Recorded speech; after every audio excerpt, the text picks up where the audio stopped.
Good morning, everybody.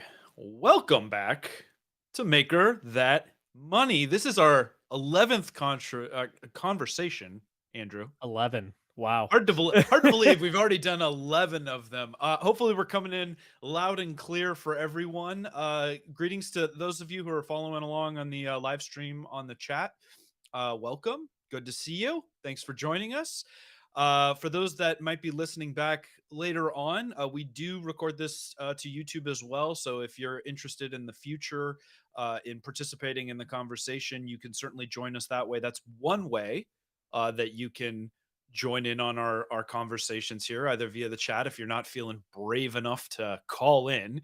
But way number two is we actually have call in, and it's very simple. There's a link in the description in the on the YouTube, and that gives anybody an option when we open it up for callers, which we'll do usually after about 30-40 minutes. We'll open it up for callers, and Mhm. you can chime in and opine because, like I disclaim every week, we don't claim to have this all figured out. No, not at We're all. on a journey. We thought that many of you might enjoy being along on the journey with us, but more more we would just like to really have other people's ideas and not just let it be our unsolicited opinions all the time, right, Andrew? Absolutely. All right. Well, with that housekeeping out of the way, greetings. I am Pooch, also known as Repkord on all the social medias. And over here to my right, my virtual right. I'm Andrew. I'm one of the co-founders of 3D Gloop. Yeah, and it's good to be back with you this morning, Andrew. I hope you had a good week. Any wins to report? Any loss? Like how was business this week for you? Business was good. Things are always crazy in startup land, right? It um to say the least. Yes. yeah. So we're pushing forward for Murph, trying to run as fast as we can. One of the biggest headaches right now that we're going through is regulatory stuff for Oh, products. that sounds So like a fun fun bit of conversation. I know that so you do a lot of work in the adhesives, building the empire of sticky, as you like to say, yep, and so you've yep. got all kinds of extra administrative overhead, I'm sure, associated with that.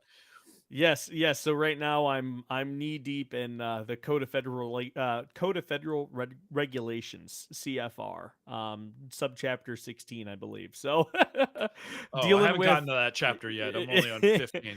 yeah. So dealing with safety labels, Consumer Product Safety Commission, all of that other fun stuff. So you know, yeah. Wow. Yeah, I'd say it's been a pretty mellow week here at Repcord HQ. We just kind of keep on keeping on, chipping away at some stuff, getting some better distribution in place for Awesome. some of our European customers. We had a big B stock sale I saw that. this this week, which is always a big hit. I mean, it blows me away, and also makes me question my pricing sometimes. But I think it's less to do that. Like people have come to expect it now, and so there's a lot of hype around that. We moved, I think, something like 30 of these boxes in just a few hours. Oh, I mean, wow. they were gone. Um, and it's that's nice. I mean, it's good that there's an opportunity for people to snag them when they can, and I just feel a lot better about not letting some of this stuff that doesn't pass normal muster, go to waste. Mhm. So we've found a good use for it, it would seem, and honestly, most of them like really aren't that bad. We're just kind of picky with it sometimes, and so if you don't mind a scratch or a ding, we'll push out our stuff that way sometimes too. So that was fun. But Awesome. yeah. Greetings. Good to see. We got just shout out in the chat. Grant from 3D Musketeers. Welcome, my friend Mike. Never let the machine wins. We don't. And Jake from State Farm. Haven't seen you in a while. Welcome, my friend. Good to see you. So today's topic is working in your business versus working on your business. Andrew, Oh what boy. does that mean?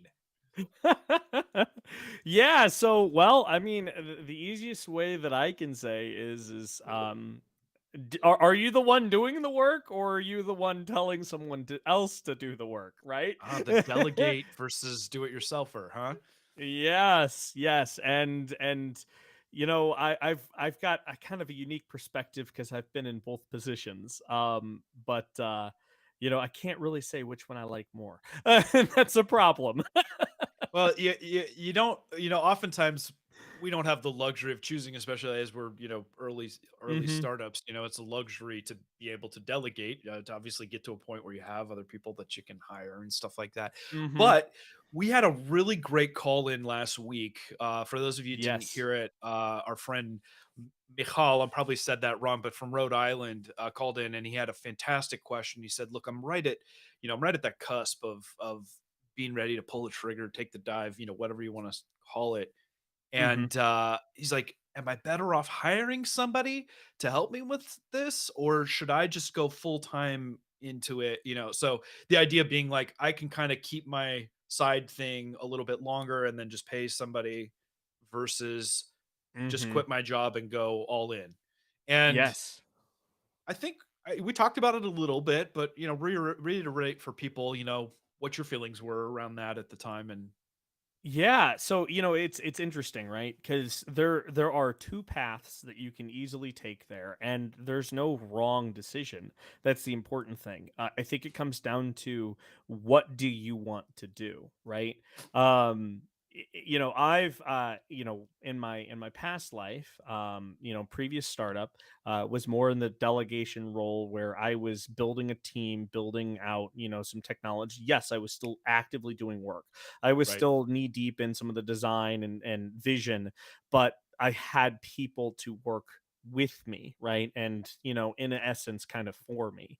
But that was a very different sort of environment. Here at Gloop, I am very much in it. I am working in the business, not on the business, more so than many people would actually believe. But that is because for Gloop, like we chose to go the bootstrap route. We chose to kind of take the hardest, sort of path, if you will, to the top, and the road very less frequently traveled. mm, But in many cases, I'm glad we did because working in your business gives you a lot more unique perspectives, I'd say, than versus working on. There's kind of a disconnect there, and it's inherent in the principle of it. But that's not to say that again one is right versus the other. Um, certainly, certainly. And when you get, like I said, when you get your start, it's you're right. It's a personal decision, but it's also like you got to kind of look out ahead and say, well, what's the goal? Like, where do you hmm ultimately want to be? I think we all, as business owners, have those elements of our business that we just Absolutely. loathe the doing, Yeah. and are very eager for the opportunity to be able to hand that off at some point. But that's, obviously a luxury with time. But your point is really good about, you know, having your finger on the pulse and, hmm sometimes intentionally being in the business hmm is a good thing because you don't want to get too disconnected too quickly. I think it all comes down to managerial style, preferences. I mean, things kind of, your opinions will ebb and flow, I guess, Yep. throughout the years, the months, the weeks, whatever, of what you're enjoying, what you're hmm not enjoying. um but obviously growth is key, to Yes. allow yourself that flexibility. hmm Yeah, yeah, absolutely. And for us, like here at Gloop, right?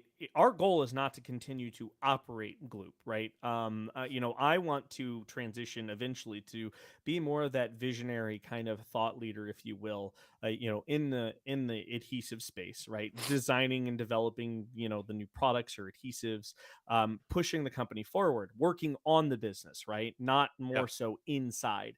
But in order for me to get there, right, through the bootstrap route, I have to make some sacrifices. Those sacrifices are that I have to work in the business. And I yeah, view it as kind of my rite of passage, if you will, to get to that point. And along the way, what it's teaching me is how this business operates intrinsically all of the little dials and knobs and switches and buttons that I get to press and play with on a daily basis, it's really interesting because again, that's the heart of the business, right? Right. And it's also allowing me to interact directly with the customers, like customer service. Right now, I wear that hat. You reach out to the form, it comes to me. And I'm Yeah. the one who gets to respond and gets to deal with that.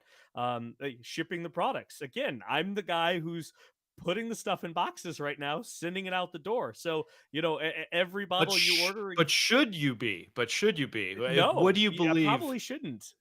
Okay, okay. Yeah, Well, you and know. when I say shouldn't, like the shipping, the customer, because like I'm the same as you in terms of like the customer Mhm. service piece. Like I think that makes a lot of sense for a lot of bootstraps. Like they want Mhm. to do people right now. Your customer base when you're getting started, people want to do business with you because you're you, right? And Yep.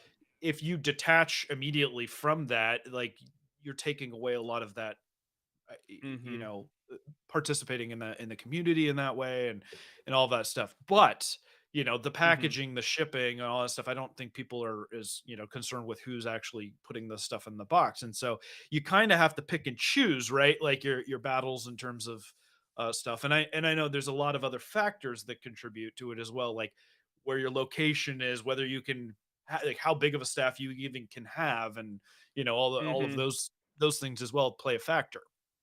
Mhm. Yeah, yeah, Um, absolutely. so not trying to tell you what you should or shouldn't be doing, but I know we've had conversations offline where it's like, it's probably time, probably time Yep. to make that hire. But it's tough because hiring, and this is a topic in and of itself. Um, to me, it's a very intimidating thing, or it can be, and it's not necessarily just the money aspect, but Mhm. how significant of a decision that is in terms of like finding the right people that you work well with, that are going to represent Mhm. your company, that hopefully Yes. are a asset more than a liability, all the things associated with that. um so I can understand why there's a lot of resistance from a lot of people to want to Mhm. hire on more help rather than be in there themselves doing it. Oh yeah, yeah, and for us, again, we are in that kind of weird gray zone where growing the business from bootstrap up to where we are now, we're kind of stuck in that area where it's like, okay, hey, we have money, it's coming in, and we're funneling it into future products, future developments, scaling up production capacity. And it's how do we manage that, right? And where do we see the most gain? Right. And for us, it's right now, it's constantly been, okay, well, hey, I can hang on a little bit longer, I can keep packaging those orders right, keep working in the business a little bit more before I start making that transition out, and growing up. I call it now. At some point, again, we have like this overarching plan of our Gloops grow up, right? Where we're going to grow up and these are the steps that need to happen. And What does big boy gloop look like, right? Yeah, yeah, yeah, yeah, okay. absolutely. Yeah. So, there's I will say again, I am so glad to have this opportunity to work in the business because I feel like it's setting me up for potentials to really grow the business further when I start moving towards working on the business, because I understand how everything operates internally. I understand all of the buttons and knobs and dials that I had before, and so I can just make, I think, more informed decisions. Yeah, But again, that's not to yeah. say that you have to work in your business before working on your business. You can absolutely go the other way. You can go from working on your business to in your business, or you can just stay working on it. It's You're going in it's and kind of out up to all the you. time. Yeah. It's like a saloon door. You're just constantly Yep. in, out. And yeah, Yep. you have to be. You really, I would argue you should be, right? And so Hmm. the ideal spot is when you can choose where you want to be. And I wanna pull something in that Builder's Mark from the chat brought up that I think is spot on.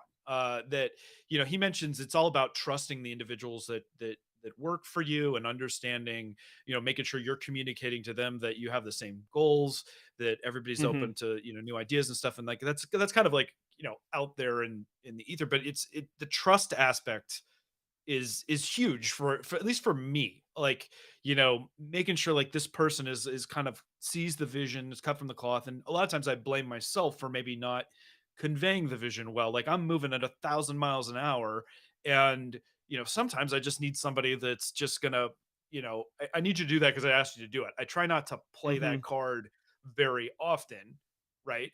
Hmm. Because I value like the conversation. Like, I don't want to just a bunch of yes people that are just going to do whatever I want, because a lot of times I have terrible decisions, man. Like a lot of times it's a process, and just kind of like, you know what, maybe we need to step back, maybe that's not a great idea, or maybe we need to rethink it. And having people like that around you is just so unbelievably valuable. Hmm. Obviously, the trust extends beyond like also that they're not gonna like come in and just like clear shop out on the weekend or something, that kind of aspect. So, Yep. making sure you're vetting proper people, and hiring. And that is, like I said, that's where a lot of that intimidation is, because a lot of times these are people you don't know from Adam. Adam, not Hmm. talking about you specifically, but you know what I mean. Uh, and so I think that hiring process is a really long, slow, thoughtful process for me, in terms of like, are we ready for this? Who do we want to bring in? Where are we going to put them? How am I going to direct them? And then like, what's the good like milestones to understand if like they're progressing along where I need to be, just to make sure it's working out right. Like, and you Hmm. need to be giving them that feedback. And it just feels like, as a small business owner, like the last thing that you have time to worry about is like the personal grooming of all your individual employees. But it's important, it's all important, You're absolutely right? right. So Yes. how do you sort through it? What's your feeling on the trust? What's your feeling on all that? Yeah, it's tough, right? Because back in the day, right, where I was in a different position, I had people kind of do this kind of for me, right? So I never really had to kind of do that, aspect myself. It was more so just trusting in other people that have done it before, and it's like, oh, hey, yeah, I'm building a team. I'm looking for people that can help me do that. And so now here, it's difficult, I will say.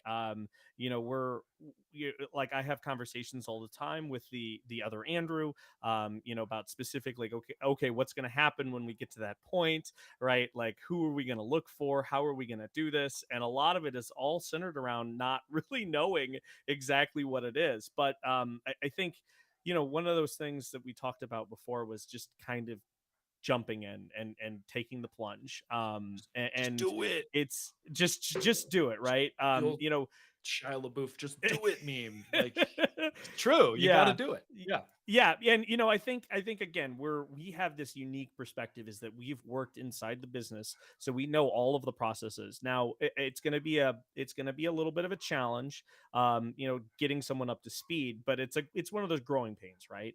And we can't look for the perfect individual, because they don't really exist. There's not going to be someone who's Oh, exactly like you, and nor would you want someone exactly like you, right? oh, Um, I would hate working with my I've said that. Like, I really do believe I would hate working with another me, right? One is Yep. fine. One is Yeah. plenty. Yeah. Yeah. And there's a lot of overlaps between the other Andrew and I. We are very similar individuals, and so there are some times where there's some friction there. Because again, we're both kind of engineers by nature, and but moving forward, like again, what I will say is that you know the path that we're taking is a unique path. I'm not trying to say like, oh, we're super special, but it's a path where I will say that we probably could have hired on much sooner. We could have probably done things a little bit differently, but I'm glad that we did them the way that we have.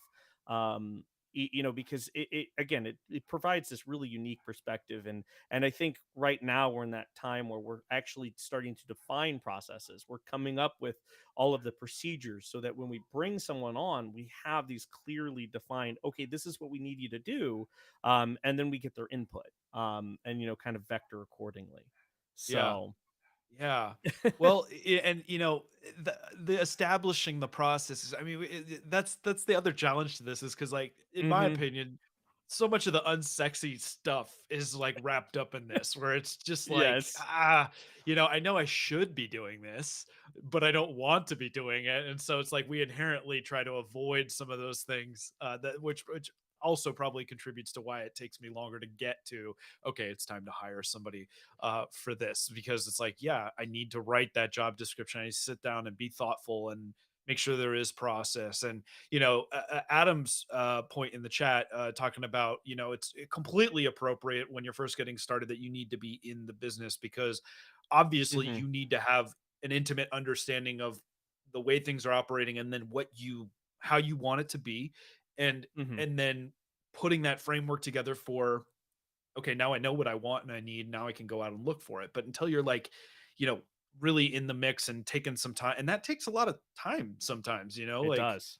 I mean, Mhm. we do process and then we redo the process, and so it's Yes. it's it's one thing talking about, basic, like, okay, here's how we're going to produce this. Like, I run a Mhm. traditional production line, so we have a pretty linear workflow. We do our laser cutting, and then they kind of moves its way down the line into our kind of cleaning and packing and processing and bundling, and then finally to shipping and labeling and all that stuff. And that's fine. But even something as what sounds simple as that, our process for, what, we were getting a lot of damaged shipments early on, and so we found that if we shrink wrap these things and add some zip ties here and Ah. here, and then we add this one, Mhm. so a lot of that training is on the fly. And so you also need to hire people that have that ability to roll with the change, Mhm. because as you're first getting started, it's nothing but change. It's always change, like almost on Mhm. a daily basis, right?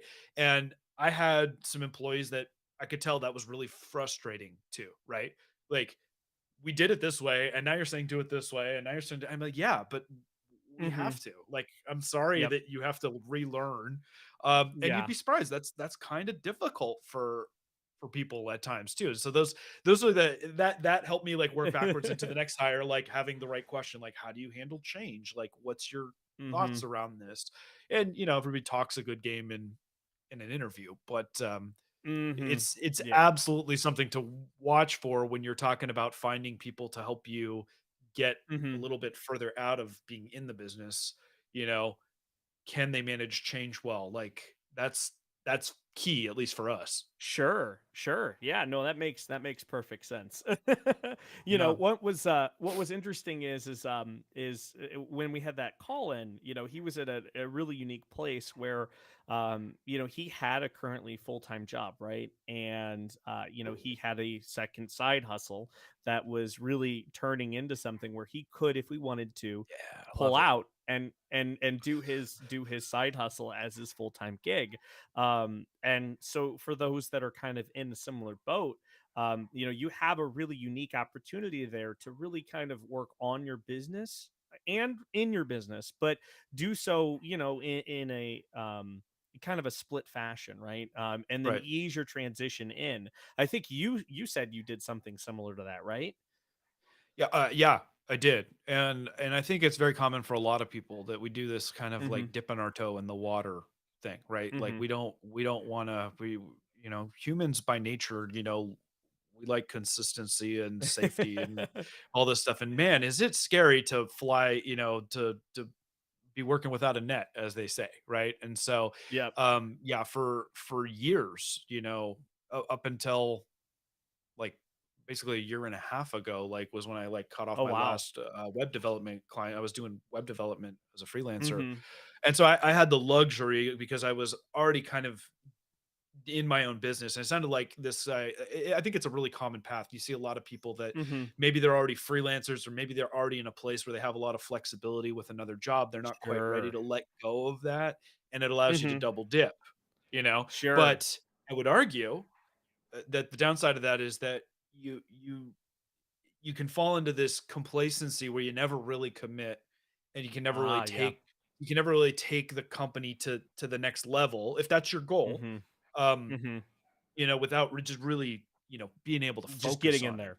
You got to Yeah. get it. You got to get in there. Now, that said, you know what? If you've got something that works and you're happy with the side hustle and you like that Mhm. residual income and that's fine and it goes at a pace that you want, more power to you. Like honestly, Yep.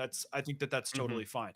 But I would say that for anybody that's kind of listening in and thinking about making the leap, like you'll be surprised like how much further you will actually get like just with that dedicated focus. Maybe you wouldn't Mhm. be surprised, but like I know I was. I was like, wow, this thing like actually ramped really quickly. It needed to, but it also like could because I was there and I could, Mhm. do the things that I needed to do and not, you know, Not be worry about having distracted, if my you will. attention drawn in multiple directions because like we say, Yeah. limited amount of hours in the day and the last thing you want to like I was just getting burned out and trying to like mentally like disconnect from one thing and then go off to Ah. another thing like that was really taxing, right? And so just like Mhm. psychologically you need to be in a place where you can be successful as well, at least for me. Maybe some people handle the juggling act way better. I am Yeah.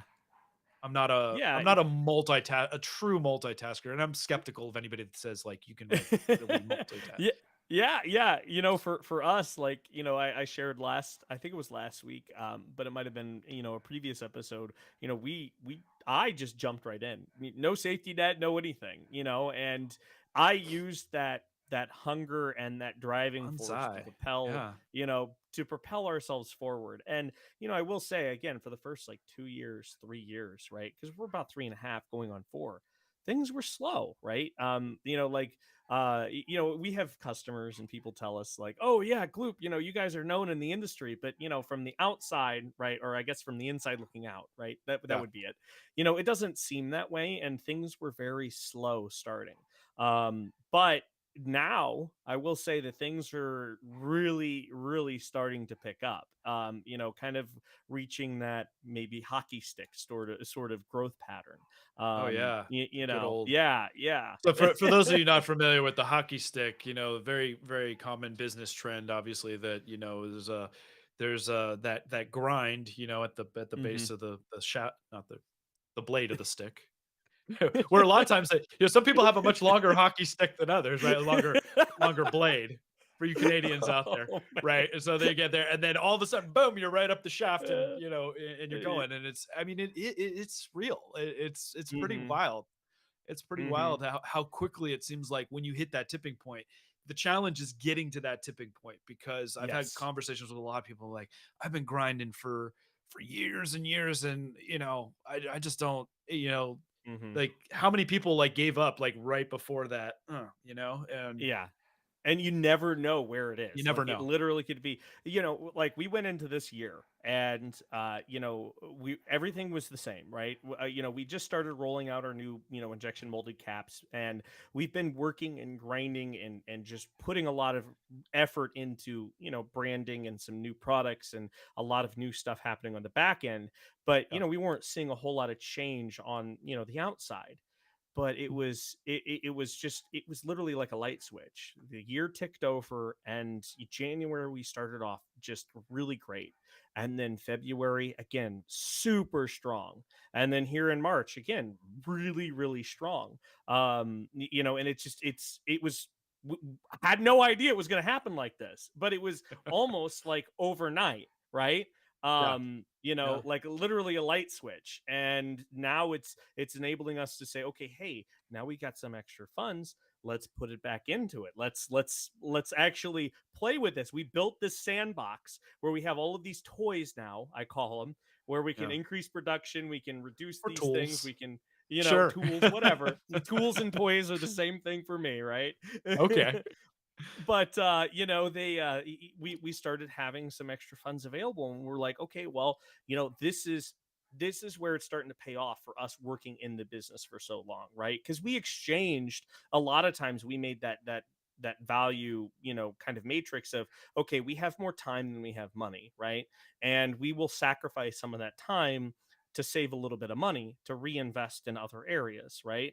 And again, that's what I really view as the ultimate aspect of working in your business. Because you can devote more time, for yourself or whatever into the business, and you can kind of skew that equation a little bit. in your Mm. favor. And sometimes, other times, you can burn yourself out if you're not careful. Um, Yeah, you but yeah, can. I think Yeah. that this is where, that kind of started paying off for us and saying, okay, well, all of these years of working in the business are going to hopefully here in the next year or so start paying off so that we can sort of transition and pull away from those day-to-day operations and more so focus on the big picture stuff, right? Yeah. Um, at least that's what we're hoping for. Yeah, you it's know. interesting. I feel like I've been in that space now too, where I'm trying to hand off more control on the day to day stuff, and I'm lucky I've got a great team. Mhm. Shout out Sean and Devin and William for like they're literally packing orders right now as I'm here, just Woo, yammering go away. guys. Like I know they're rolling their eyes, like that's nice. But that's tough because like one, I don't want to I like to lead by example, and I want to show that like I can be there in the mix and stuff too. So I'm like, as soon as I'm done, I'm going to come help you, pack all this stuff, and I do, and I like that. And a lot Mhm. of times, like I need that too because it's a simpler thing. Like it's a lot less mentally taxing, and sometimes it just feels nice to just be out on the floor and Mhm. you know that what you're doing matters and it helps. Not to say that it's not important to obviously be able to pull back and move the chess pieces around and kind of have like the broader view as well. But I would say there's some psychological value in that, and I think in a lot of the reading you've done, you see like some of the best leaders are the ones that Mhm. still have a good involvement or will still go out and walk, even if we're talking about like, Fortune 500s and stuff like that. And you'll see them like get out on the factory floor and meet and talk to people and stuff like Mhm. that. Just to have a sense of it, right? Like we don't want to Mhm. feel so detached. I think that there's a Yep. lot of value in that. Um, Absolutely. Mike in the chat had an interesting question, and you probably have some better perspective on this. But he asked if potential employees do you think they expect to be paid at a higher rate at a startup that they would at say just like a larger company? Now you've worked for an Mhm. actual startup VC backed startup company, Mhm. Yes. uh, and I think startup means very different things in that regard as it is for like Sure. us as a startup. Like they can Mhm. expect all they want. I can't hire anybody that has a high salary expectation. I don't have Yep. that luxury Mhm. yet. I don't have the position for them really. What do you Mhm. think? Yeah, so that's a great question. My experience has been, in a lot of times, startups, even venture backed ones, more so compensation falls on the aspect of either options, warrants, stock Right. options, sort of equity into the company. Right. Um, don't get me wrong, we had our fair share of very expensive hires, 96,000 plus, kind of minimum, for a guy who's going to run operations, right? It and for a startup that's working on a product that hasn't generated any revenue, giving away $96,000 a year kind of minimum starting, and that's just cash compensation. That's before benefits, that's before equity, all of that also has values. Yes, there are people that do kind of expect that. Now, there were also plenty of developers that we hired right out of college that were like working for peanuts. We're Peanuts. talking, we're talking minimum wage, and here's a promise, that, hey, this could turn into a Right. position later on, right? So there's a spectrum, and I will say that, for venture backed startups, yes, you typically see higher cash compensations, because they want to retain those employees, they want to get the Right. good key individuals. For startups like us, like, technically we're no longer startup, right? Once you start making money, you become a Yeah. boring old company, right? You're no longer a So startup, normal. right? So normal. You're just a normal boring company, right? You might Yeah. operate like a startup, and that's what we do. But yeah, for us, it can be challenging, right? Because especially in a bootstrap sense, we don't have an unlimited budget, right? And cash on Yeah. hand is usually pretty thin sometimes.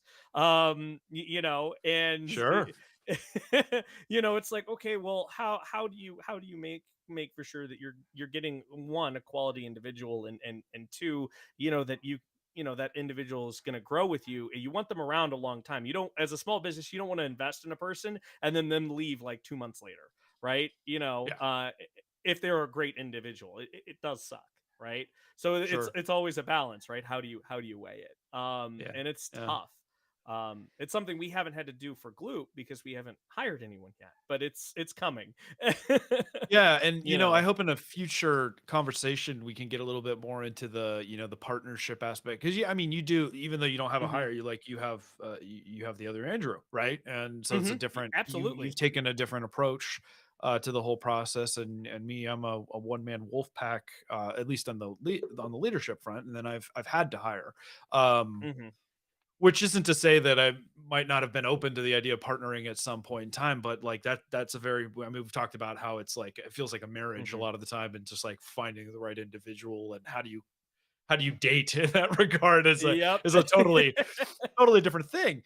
But it's yeah, and so obviously I think it's interesting that there's no like we said, there's no one right way, there's multiple paths, Mhm. and there's no necessarily guarantee that one is going to be more successful than the other.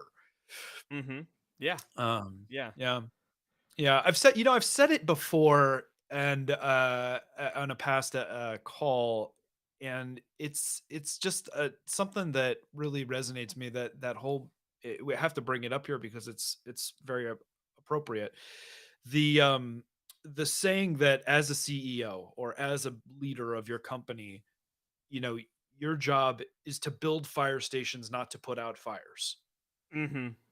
What does that mean to you? Like, does that resonate with you? And like, do you keep that in your mind in terms Mhm. of like, I'm getting wrapped up in putting out fires again when really I should be finding a way to build a, Mhm. hire some firemen and Yes. get out there. I don't Yeah. know what you guys think of that analogy, but I like it. I do like it. Well, because it also kind of it fits so nicely in what is a startup in general, but nothing but just a room that's on fire, and you're literally trapped in it, and you got to put out the closest one, right? And sometimes you're not able to put it out completely until you can put out another fire, and it might flare back up in your face. Oh yeah, While you're jumping around and juggling all of this. like flaming Yeah, we dominoes. It's just it like this fire literally is just not. Yeah, yes. Yep. that's a perfect analogy. Yeah, It terrifying one. is. It And is. they all catch fire as they knock I they all just yes, and the only way out is to put out all the fires, right? Like you love The Martian so much because like you solve enough problems, you get to go home. Well, Yeah. like Yeah, in you this do. analogy, let's say you put out enough fires, you get to live another day, right? Yeah, that's basically it. Yeah, yeah. But yeah, we are here at Gloop, we always have fires. Like there's always, I mean, every business is going to have them. Like actual And gloop fires? Like no, no, no, no, no, the no. gloop doesn't catch fire, does it? Okay. No, no, but we Alright. we have had we've had to do some fun testing. Like maybe we could talk about regulatory, testing and all of Oh, that man. other fun stuff. Yeah. But yeah, we always have there's always something that we're working towards or we're trying to solve something that has happened to us, right? It's a reactive sort of response. And I do think that as a business owner, at some point you need to start thinking about a proactive like sort of response, like okay, this is happening before something else happens, right? Right. Right. Your analogy, you got to build fire stations, right, not put out fires. Yeah. And I think that's exactly right. Now for us, again, being bootstrapped, we're working again in a limited sort of arena with the tools we have, but as the Right. more fires we put out, Yeah. we start uncovering more resources, we start having more like a better understanding of how to fight these. And so that the way I look at it is it's a rite of passage, right? It's a trial by fire, right? Little And it's little trial by fire, yes. literally, yeah, Yeah. and literally it's a rite of passage, if you will, that as once you put out enough of these fires, you get really good at knowing how to put out those fires, and then you can train those individuals to help you put out those fires, and then you can start working on building those fire stations and building the crew, right, to train more crew to put out those fires. Yeah. And so I think that that's where we are right now. Like we're on the precipice, right, of that moment where we're going to start transitioning and we're going to bring on our first firefighter, right? Yeah. And hopefully from there it's okay, now we're able to put out all of these extra fires, and now we're able to spring on a third or a fourth or a fifth, but yeah, as a business owner, I do believe you have to keep that in the front of your mind. And you also have to not be afraid of getting dirty, right? True. um Well, and you you have to have know an awareness of it because, like, I can't tell you how many times I'm like, wait a minute, I'm doing like that. That's another reason that it's good to be in your business because you're like, Mhm. this is the fifth time I put out this fire. Mhm. Maybe we need to Yep. do something about this, right? But when Yes. you have other people that, when you start to segment the company in a way Mhm. where you have fire station A, B, C, and maybe they're individually responding to the fires at different times, but they lose that context of the Mhm. big picture. Like that's your job to be looking at the big picture and saying, like, Yep. okay, they deployed, because they're not going to necessarily be aware of who did what on a given shift Mhm. or any of those things.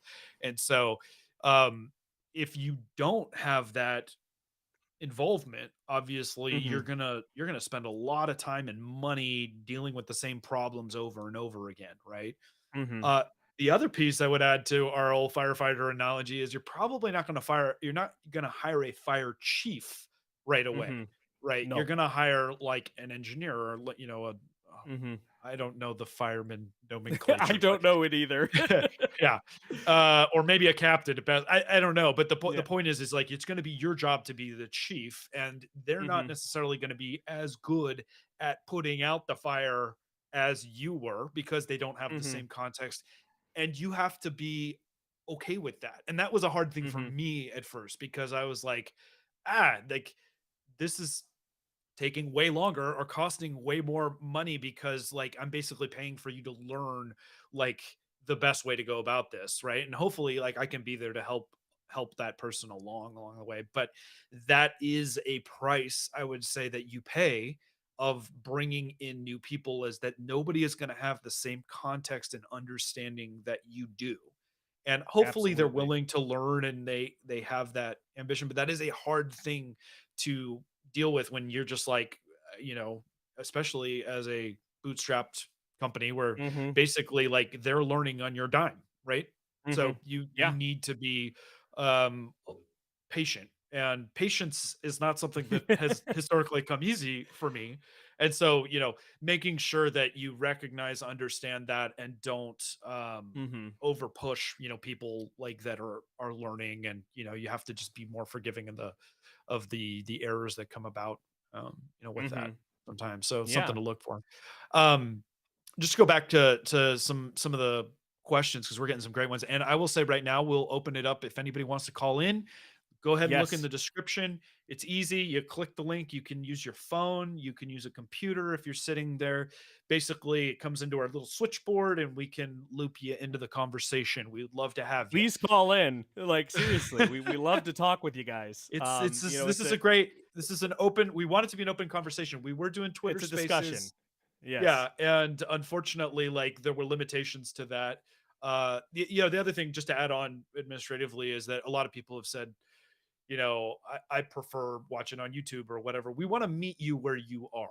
Mhm. Like I said, I want this discussion. I want it to really be about getting the information, involving other people out there. And so we're slowly trying to layer on a little bit more complexity. If we can get to a point where we can push it back out to Twitter, maybe go to Twitch, I have no problem with that. I want to meet you guys wherever you like to watch your content. Um, Also on that note, just really quick, I don't know if you guys noticed, but we did finally put the past, at least from episode 7 on. We unfortunately lost our first 6. That's Oh my no. bad. But it is available on Apple Podcasts. We are trying to focus on the audio and the conversation and stuff first, but we are obviously on YouTube so that we can leverage chat and people that like to watch that way Mhm. as well. So, just a note on that front. Um, but to go back to it, Mike has just been hammering us with awesome questions here. This is great. He asked, as a small business, how do you individually handle the HR side of things, especially any disciplinary dismissal, Mhm. and then dealing with motivating and keeping good staff? This is a Mhm. fantastic question. That's a good question for any company at any level, honestly. It is. It is. Yeah, Well, so I mean, I can speak to my past experience. do We it. had one particular big HR issue where we had a board member, and that board member was also an operations employee, Hmm. and he was actively doing things in essence to kind of hurt the company. It sounds counterintuitive, but the things that he To was what doing end? was yeah, well, Sabotage? You had a saboteur? he wasn't really trying to sabotage, more so he was just looking out for his own self-interests, right? And putting things that he would like to do first over things that would benefit the company.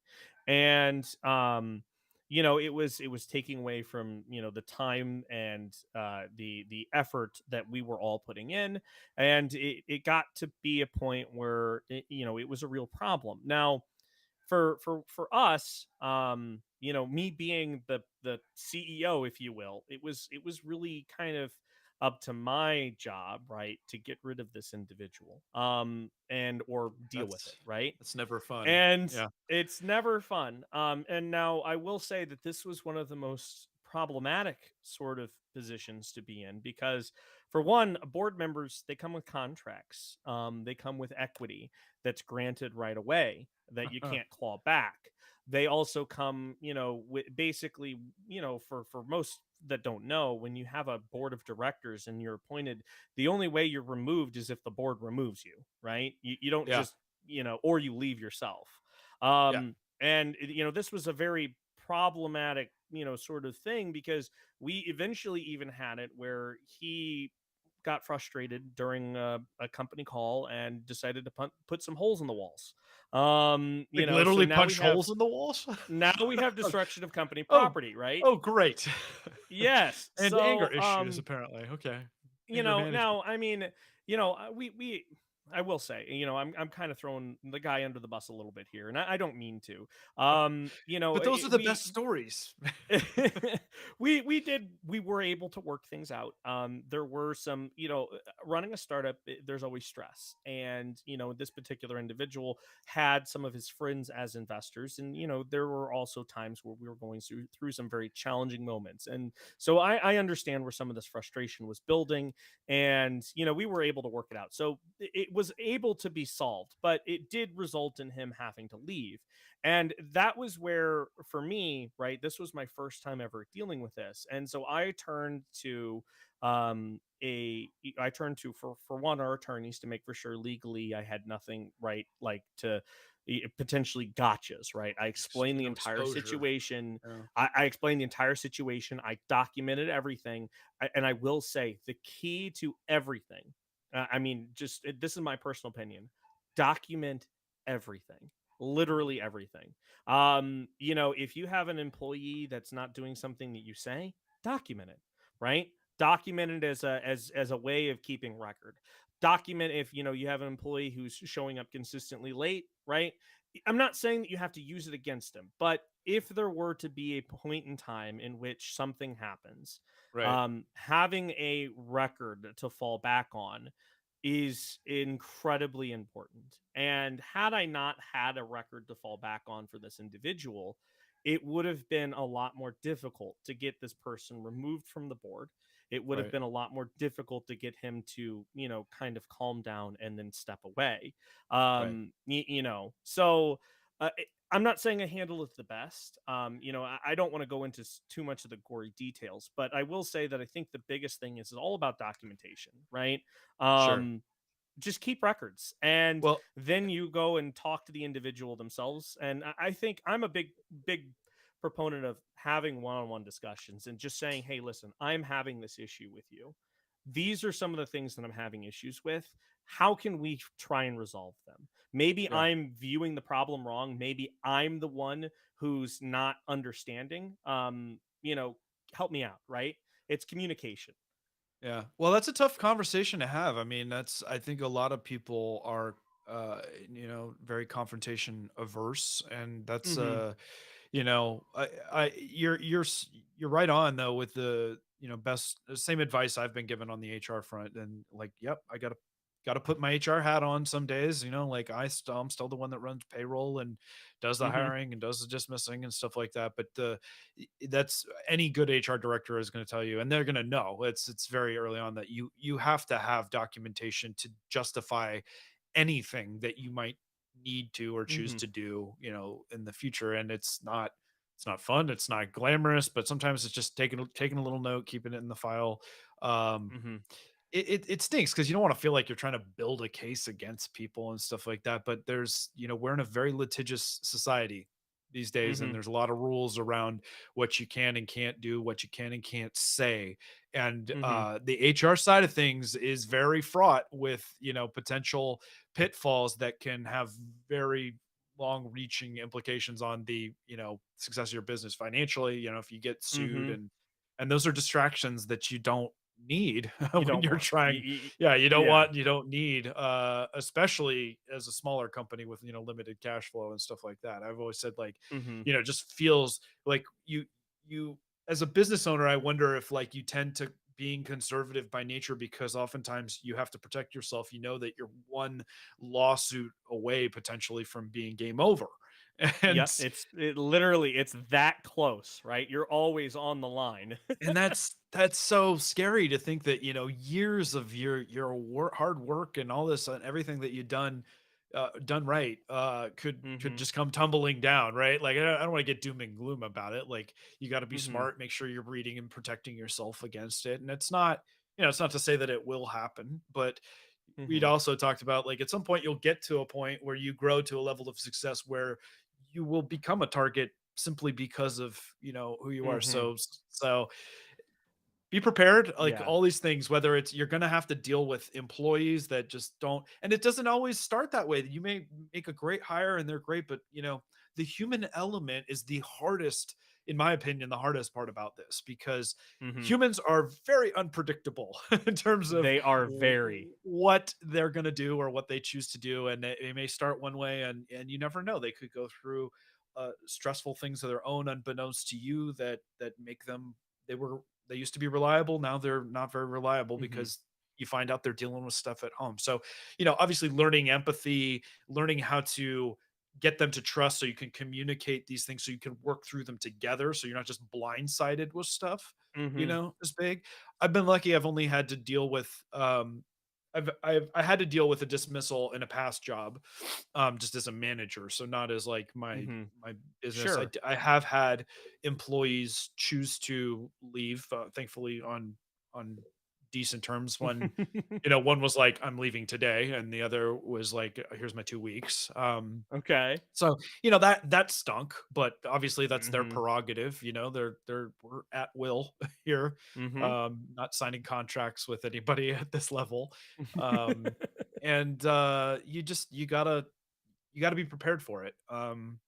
It Mhm. stinks because we're talking go to bring it back to the theme, working in the business, on the business, you get to a point where you feel like, okay, I got my people, and I've set the table, and things, people are showing up, and I'm at a level now where I can kind of step back and go from operator to a little bit more owner.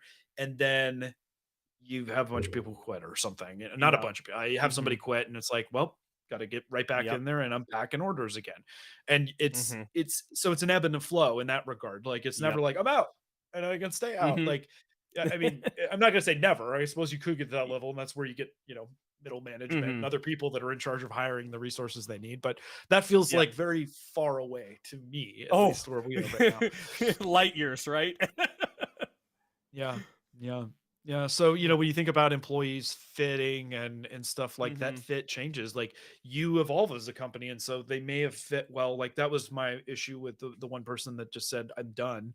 Um, it was a completely Mhm. different thing when I had first started up, and, more people were hired, and it had grown, and it became less fun for this individual. And so they went on, and I completely understand, like, that happens. And so the fit can change, like, on both sides, the company Mhm.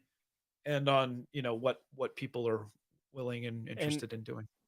yeah, and I think it comes down to communication, right? Have that open communication with everyone. Make sure everyone's aligned on the vision, the direction, where you're going. If you have an issue, try and talk about it before it becomes a big one, you know? Yeah. Well, So, and continual updates of the, because, like, mhm. when you're getting started, when you're in that hockey stick area, like, that vision, Yep. the direction changes rapidly. Mhm. And so checking in, and talking about these things, and, all this stuff, even though you'd probably be like, well, this is none of their business, like, it will pay dividends back to you in that it is like because you Mhm. are reliant on these people. Um, Mhm.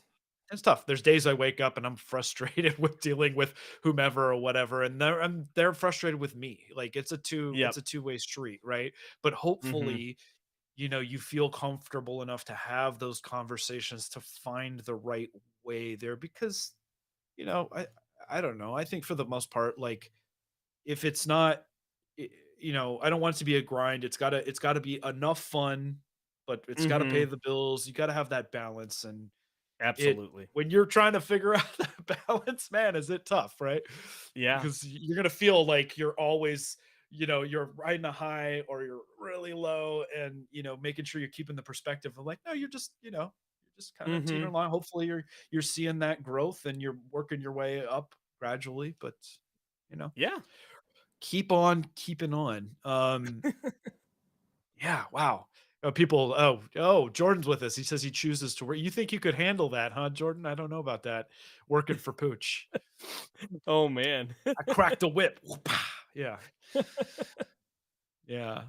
Yeah. So it's I mean, man, I say it a lot. There's a lot of meat on this bone. This is a really important, intense topic. I imagine we'll have a revisiting of this multiple times, as a theme for us because, Mhm. like you said, you're on the cusp of doing some hiring and moving and starting to see that growth, and it's a whole different thing where you're just like trying to hang on.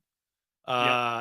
When you hit that growth, like I haven't like I don't know. I haven't had the sensation that I had. So, just to give you guys some historical background, about a year and a half, almost 2 years ago, when COVID first started up, we had shut down operations and done this Operation Shields Up thing, kind of started by Joseph Prusa and his team, where we were producing face Mhm. shields and PPE for healthcare workers, and that was a real have a tiger by the tail experience that um literally like overnight it was just like one day I was making a couple of these things based on what I had seen, Prusa doing, and Mhm. then I had a bunch of people at my makerspace just, what are you doing? Can I help? Can I help? And it was just like overnight exponential growth, and then somehow the media got onto it, and then before we knew it we had tons of donations, material, like it became like this massive overnight thing. And I know that that can be some people's business experience with you maybe you go viral with like some product or something like that, and Mhm. it's a wild ride because you're in it and you're just trying to react and get to where you need, and then Mhm. as quickly as it came on it kind of tapered off. And so I learned a lot from that experience, and we were having to bring people on to like help manage other people, like there were and this was literally just for like making frames, laser cutting stuff, boxing, packaging. Like we had a pretty Wow. substantial volunteer force over the course of 3 months doing this thing. And it taught me a lot about just like one, keeping an eye on things, that just because it ramps quickly, like things, the world giveth, Mhm. the universe giveth, and the universe can taketh away, Yep. so having Mhm. an understanding of like, is what I'm doing right now um a fad? Is it something, I don't know, a fad doesn't sound right for PPE, but we knew Sure. that we were filling in a stopgap, right? Like Mhm. making up for production capacity that Mhm. just wasn't foreseen and didn't, exist. But at some point, we knew it was going to kind of tail off, and so having that, 10,000 foot view and not being in there, making like I didn't Mhm. even necessarily want to be doing Mhm. that, but I felt like I started it. I have to kind of see it through. Um, Mhm. that was wild. I mean, we were operating in multiple facilities with like, you know, 50, 60 volunteers on a daily basis and Wow. across a lot of these things. And man, was that an experience. So, Yeah.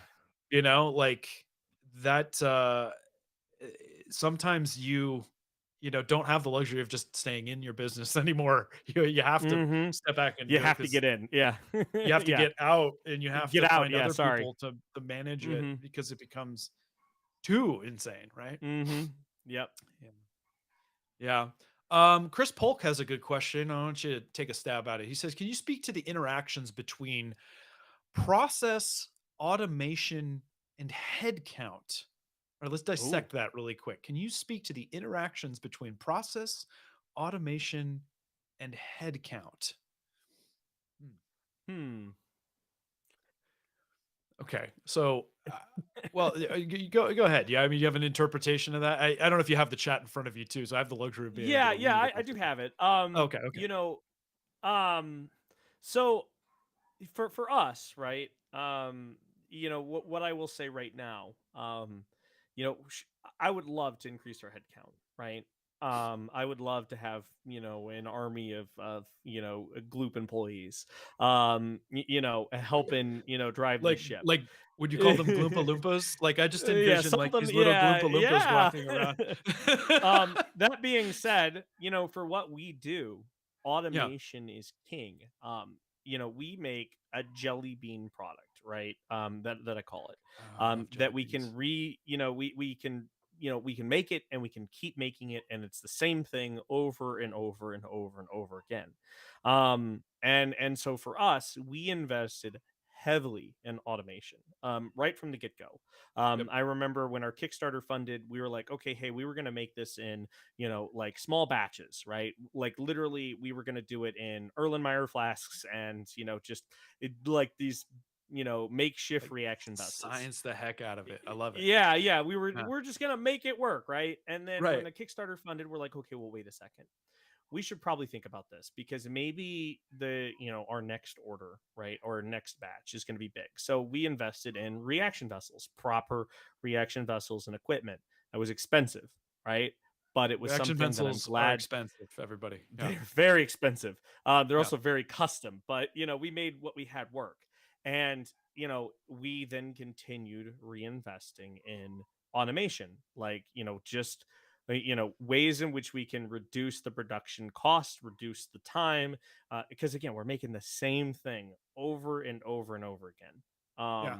So for us, it's more so about, again, getting to a level at which we don't have to spend as much of our time, right, doing tasks that don't really propel the business forward. Yes, it Right. makes the products, but at the end of the day, we have to move the products to propel the business forward. Right. I don't want to make the products every single day for the rest of my life, you know. Right. Um, Headcount comes in for us later on, right? Where once we started moving enough of this product, we can then start looking at headcount, right? Um, for us, process is also king too, because it's the same thing over and over. We So have you're to saying have a it's all process. important.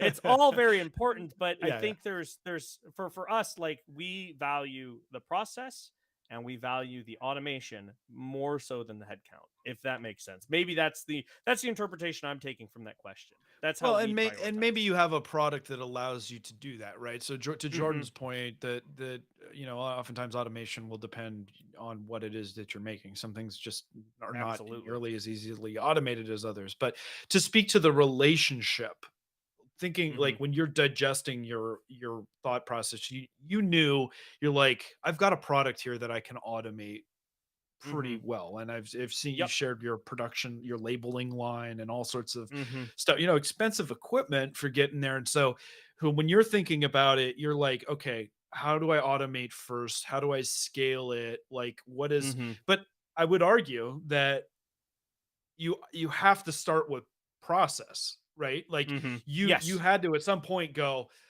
okay, what is it that we need to do and how do we go about doing it? And is it, do we throw Hmm. humans at it or do we throw machines at it or both? Or do we Yep. need, and what kind of machines? And do we need humans to run the machines and all that stuff, right? Absolutely. So it's that you're very right, Chris, that they're all like very closely intertangled, and oftentimes you might start going one way and realize actually this doesn't automate very well, and you know we need to change the process and to include more humans. Hmm. And I suspect as you grow, you'll find, some stuff works great. But Hmm. I'm with you. I'll speak from my experience. Like a lot of you guys have seen, like the investment I've put into like belt printing, and we've got some other interesting stuff coming up on the 3D printed automation front where we're using pneumatic injectors for our Prusa farms so that we can maintain some of the more detailed quality stuff.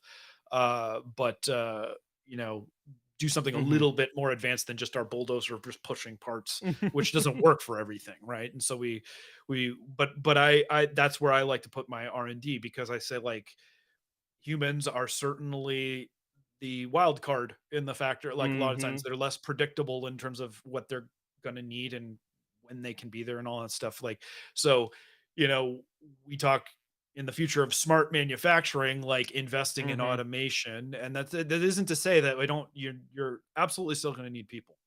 You're Mhm. going to need a different kind of person, a different time class of person to recognize, to help you operate these things. And, hopefully, I don't want to sound non-PC, but it's obviously you need like kind of a smarter degree, somebody that has a more ability to change or more ability to innovate or to problem solve and troubleshoot. And so Mhm. the headcount part is tougher when you Mhm. invest in automation processes, because it requires a different skill set and, you know, Mhm. way of Yeah. being. Obviously China is successful in the way that they are because they have very inexpensive, and not just China. I'm not trying to single out just China, but when you have the luxury of an inexpensive labor force and a lot of them, it's like, Mhm. well, we can just throw people at this left and Yep. right all day Mhm. and not feel as invested. So the flip side of that, as you well know, is that when you invest in all this tooling for automation and stuff like that, that if you need to pivot, Mhm. you're It out you're potentially Mhm. out that if you can't retool that to do whatever it is. And that is the Yep. way that a lot of the overseas manufacturers operate. They are committed to the idea that we need to be prepared to switch over to making toasters tomorrow if that's Mhm. what the market is going to dictate, right? And Yep. so that is a much easier thing to do, I think, when you can just maybe rework the process and then just throw a bunch of people at doing it a different way later. Yep. Maybe that's a gross oversimplification of it, but that's I that's think how I it's a look at great one those though. those Mhm. relationships. Yeah. I don't Yeah. know. I hope that that was some degree of worthwhile insight. I would talk all day with you about Oh yeah. automation. I love the space we're in. I love the technology that we're using because there's so much opportunity Mhm. for better automation, for smarter manufacturing. Like, that's the stuff I'm really passionate about, right? Like, Mhm. not, Yep. not trying to force ourselves into doing it the hard way again. I think that we're gonna see, not to get political or anything, but like, I think we're gonna see as time passes more and more, like, there's gonna be more and more discussion around that, bringing manufacturing back Mhm. to the United States. And then that said, I don't think it's going to be the same as like at the dawn of the Industrial Revolution type No. manufacturing. No. Like, we're not going to see giant steel mills in the same way It's gonna be that advanced we manufacturing, had. you It's going to know? be advanced manufacturing. It's going to be lots of, robotics and vision systems Mhm. and things that are going to like allow us to, Yep. hopefully do more production here, but do it in a much smarter way. Mhm. Yeah. Absolutely. Well, do we have any takers for a call in? Come on, Doesn't guys. look like it. No brave souls today. I don't blame you. It's intimidating. We're intimidating people.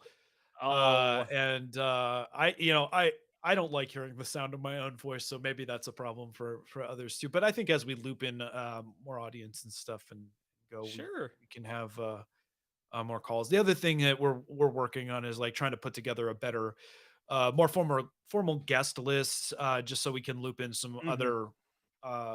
other people and other Mhm. perspectives, at different things. So watch for Yeah. that. Mhm. Um, but man, like, great conversation today. I love this. It's I've always always said, fun. yeah, we would just do this regardless. So it's always good to have you guys along for the journey, and thank you for your questions and commentary in the chat. I hope we gave you some stuff to think about. If you're interested in, taking it to the next level, whatever we can do to help support that, we're here for you. I love seeing people, get started and kind of gain some independence and find some, be able to take something that might be a passion project to the next level to support yourself. It's near and dear to me.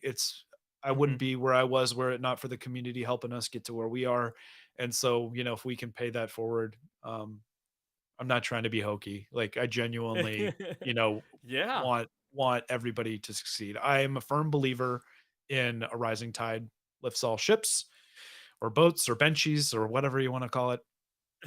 And there's plenty of room. So, hop on into the water here and Mhm. swim with us, not sink, swim, Yes. right? Yes. Awesome. Good place to wrap. Andrew, I wish you the finest of weekends, my friend. I hope you're able to find a little time to relax. I know that's not Oh, always yeah. easy as a business owner where I'm never fully out, but Nope.